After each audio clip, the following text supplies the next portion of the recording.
Bonjour à tous et bienvenue sur Web3 Pulse, votre rendez-vous quotidien pour décrypter l'économie numérique sans formation à vendre ni promesses en carton, car ici on est entre passionnés, et ça fait du bien. Cela étant dit, j'espère que vous prenez soin de votre santé numérique. Aujourd'hui, mercredi 4 juin 2025, on perçoit le virage pro-crypto affirmé avec Paul Atkins à la tête de la SEC américaine. On va avoir aussi le chaos autour du lancement du Trump Wallet désavoué par ses propres fils.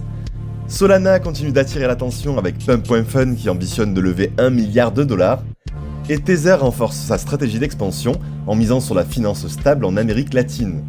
Installez-vous confortablement, on va décrypter tout ça ensemble. Mais juste avant, un petit mot pour vous remercier car vous êtes de plus en plus nombreux sur la chaîne, on vient de dépasser les 100 abonnés. Alors un grand merci à vous. Merci également de soutenir ce jeune projet en faisant exploser le pouce vers le haut et lâchez-moi un mot dans l'espace commentaire, ça me donne beaucoup de motivation pour la suite.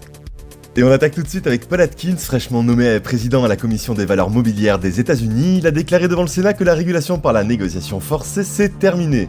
Il veut des règles claires pour les actifs numériques, une protection des investisseurs fondée sur la transparence, et surtout, favoriser l'innovation. C'est un virage à 180 degrés par rapport à son prédécesseur Gary Gensler, connu pour sa traque musclée contre les plateformes crypto. Depuis l'arrivée d'Atkins, la SEC a déjà abandonné plusieurs procès majeurs, assoupli son interprétation du stacking et lancé une task force dédiée aux crypto-actifs. Mais aux États-Unis, tout ne va pas dans son sens, puisqu'au Congrès, le Clarity Act veut carrément retirer à la SEC sa compétence sur la crypto. Dans ce contexte, Paul Atkins temporise, mais il reste ferme, l'innovation ne peut plus être étouffée, elle doit être encadrée intelligemment. Et on enchaîne avec la plateforme Pump.Fun, le moteur de l'explosion Memecoin sur Solana, qui prépare une levée de fonds gigantesque de 1 milliard de dollars, pour une valorisation totale ciblée à 4 milliards. En moins d'un an, Pump.Fun a révolutionné la création de tokens, générant jusqu'à 7 millions de dollars de revenus quotidiens à son pic. Elle a même supplanté Raydium comme plateforme de lancement en développant son propre AMM, PumpSwap. La tokenomique est unique, une courbe de banding ajuste le prix à la volée, selon l'offre et la demande. Aujourd'hui l'ambition est claire, industrialiser la Memecoin économie, avec des outils pro tout en restant ultra accessible au grand public. Une stratégie risquée mais potentiellement explosive. Et on poursuit avec une scène surréaliste aux États-Unis, puisqu'une plateforme annonce le lancement officiel du Trump Wallet, développé par l'équipe derrière le Memecoin Trump, sauf que la famille Trump tombe des nues. Donald Trump Jr., Eric Trump et même Barron ont tous nié être au courant. Pire, ils menacent Magic Eden, partenaire du projet, d'actions judiciaires pour usage abusif de leur nom. Le site internet du wallet mentionne pourtant une société partiellement liée à la Trump Organisation, mais selon les proches, le vrai wallet serait en cours de développement via World Liberty Financial, leur plateforme officielle. Un désordre total, symptomatique d'un écosystème Memecoin où business, ego et marketing se mélangent allègrement. Le branding Trump reste puissant, mais semble de plus en plus difficile à contrôler dans la sphère crypto.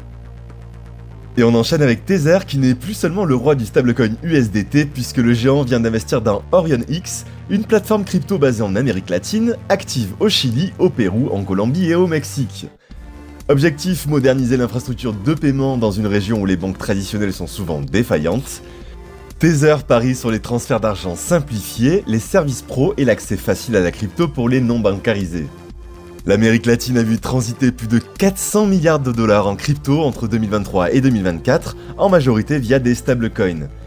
Tether veut donc aller plus loin, non seulement en soutenant OrionX, mais aussi en favorisant une adoption massive, inclusive et stable. Du côté du marché crypto, on remonte légèrement la pente aujourd'hui avec une capitalisation globale à 3320 milliards de dollars en hausse de 0,33% sur 24 heures. Les volumes échangés restent modérés à 105 milliards de dollars, en baisse de plus de 6% par rapport hier. La dominance du Bitcoin se maintient à 63,1% tandis que celle d'Ethereum grimpe très légèrement à 9,6%. Le sentiment général est neutre avec un indice Fear and Greed à 57, et l'Alcoin Season Index reste encore très bas à 28 sur 100, preuve que l'écosystème reste toujours dominé par Bitcoin. Bitcoin justement reste stable autour des 105 500 $ dans un canal très étroit avec une performance hebdo en léger repli de moins 3,1%, mais une belle résilience sur les dernières 24 heures. Ethereum de son côté superforme aujourd'hui avec une hausse de plus 1,18% sur 24 heures à 2634 $ et commence à regagner du terrain face au BTC. Les altcoins sont dans le rouge, mais quelques survivants. XRP progresse à 2,24$ plus 2,16%, mais reste dans une tendance hebdo assez fragile. BNB se maintient au-dessus des 669 $, dans un range assez plat. Solana corrige encore, moins 1,68% aujourd'hui et moins 10% cette semaine à 156 $. Dogecoin toujours sous pression, moins 12% sur 7 jours, juste en dessous de la barrière des 20 centimes. Geros sur Cardano, le ADA est à 0,69 $, mais la tendance reste assez baissière avec un moins 7,6% sur la semaine. Le SUI est en retrait à 3,26 $, moins 11,9% sur 7 jours après sa forte volatilité récente. Dans les plus fortes hausses du jour, on a le Monero, XMR s'illustre également à la hausse avec 4,24% sur 24 heures à 346 $. Et Hyperliquid se démarque dans ce contexte calme avec un plus 1,42% sur 24 heures.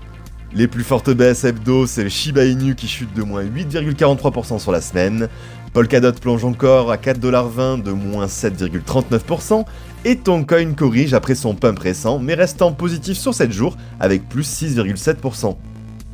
On peut donc dire que le marché souffle, peu de volatilité mais un retour modéré du vert sur les grandes capitalisations, et même si Ethereum superforme très légèrement, les altcoins restent faibles. Voilà, c'est tout pour moi, j'espère que cette vidéo vous a plu. Si c'est le cas, merci de jouer le jeu, likez, commentez et abonnez-vous pour ne rien rater. On se retrouve dès demain et d'ici là, tradez prudemment, holdez intelligemment et surtout ne vous laissez pas manipuler par vos émotions. A très vite sur Web3Pulse.